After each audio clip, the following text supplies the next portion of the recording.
Vlogs might just be my answer lately. When your time is short but your day is long, it's like a shitty REM song.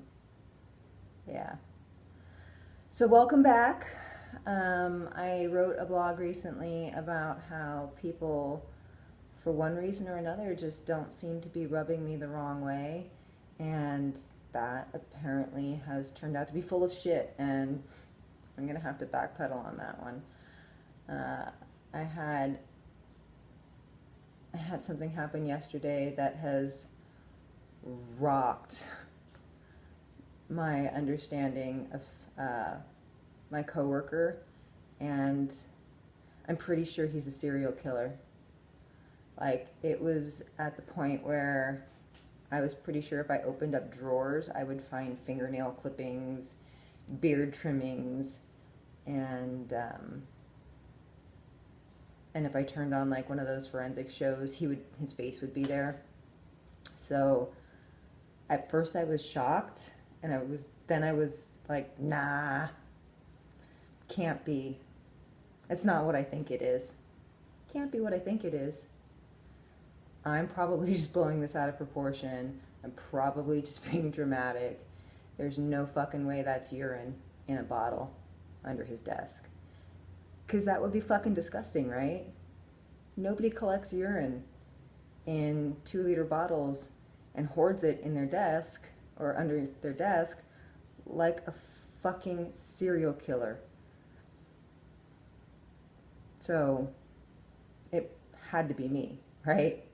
Couldn't be that he was a fucking pig. I needed to go into my coworker's office. This is the same coworker who pisses on my toilet seat because he's apparently incapable of lifting the toilet seat and using it like a man. So I was not putting 2 and 2 together and coming up with 4. I was putting 2 and 2 together and coming up with, no, Christina, you have a problem. I went into my coworker's office because I needed to use his computer. I needed to turn something on. Irrelevant. I needed to turn on the tower because the power was shut down, and sitting, lo and behold, on top of the tower, but like wedged beneath the desk and the tower, was a bottle of some mystery liquid. And I went to go touch it and move it, and I was like, that looks kind of,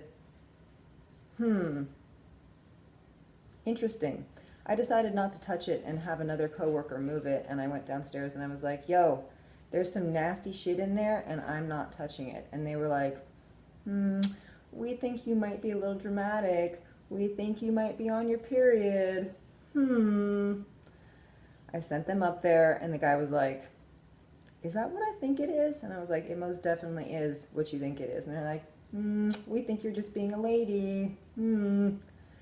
So I took a picture of it and I sent it to my coworker who was out of town, and I said, I had to move whatever this is to turn on your computer. And he sent me a text back saying, oh, oops, I forgot to move that when I cleaned out my car. So Sharpshooter is driving around in his car, pissing into a bottle between appraisals because he can't stop and use a fucking bathroom at a gas station. You're fucking disgusting. Just gotta say it, gotta put it out there. If you can't stop at a bathroom and like use a facility and you're sharpshooting it into a bottle, I don't want to know what the inside of your car looks like. Fucking God bless your wife. She's a fucking saint. So, I don't know, y'all. I think that I might need to ask my boss for a raise, because when I took this office manager position, I didn't know I'd be signing up with a fucking CDC. I didn't know that I would have to determine what hazmat size suit I'd be wearing, because I heard that they run a little large but still a little short in the crotch, and I didn't know that I'd have to be taking measurements for this kind of stuff. This is hazard pay. This is fucking gnarly. And now this brings into account like a whole nother realm of payback for me, because this goes beyond pissing on my toilet seat and me being able to leave feminine hygiene products in his office. What do I do with this now? By the way, thank you to like all 3 viewers who might still be watching this. I see Kieran, and I see Billy, and I see Nitlin, and a land manatee. Ooh. Thanks, guys. I have like 3 or 4 like loyal people who still watch this because I'm not Twitter famous and don't have like 12,000 viewers or some shit. I guess that's important. Maybe you get into heaven with that many viewers, or maybe you get to fast track the line at Disneyland. Like maybe you get there and you're like, yo, do you know who I am? I'm so and so and I have 12,000 viewers on or followers on Twitter, and they're like, listen bitch, we don't give a fuck. You have 12,000, you still have to wait 45 minutes. The chick before you, she's super famous. She had 37. She gets to hop the line. Come back when you have that many. You still have 45 minutes in this line for Tower of Terror. Sorry. I don't know. Maybe try adopting like a celebrity name. I mean, I know Jesus is taken. I know God's taken. Satan's taken. Even death's taken. Maybe sign up for somebody like Noah.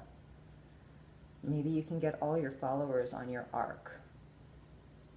And then maybe you can capsize that bitch. Somewhere between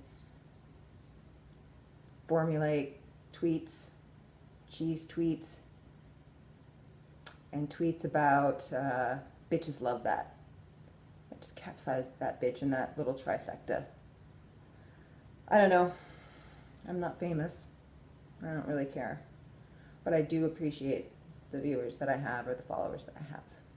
So, getting back to what am I supposed to do about the situation? Do I turn this guy in, like, do I tell my boss, this guy's a fucking slob? I want extra money. I want more money. Or does that make me like a greedy bitch? Because that's really gross. And it did bother me. And now I'm confronted with the issue of, God, there's so many issues to confront here. Like, now I want to start taking samples off myself and like leaving them in little glass jars. And like, thought you might want this for your collection. Like little hair samples and maybe a couple eyelashes. Can I put them in little jars and just leave them around his office like randomly? I thought you might want this for your collection.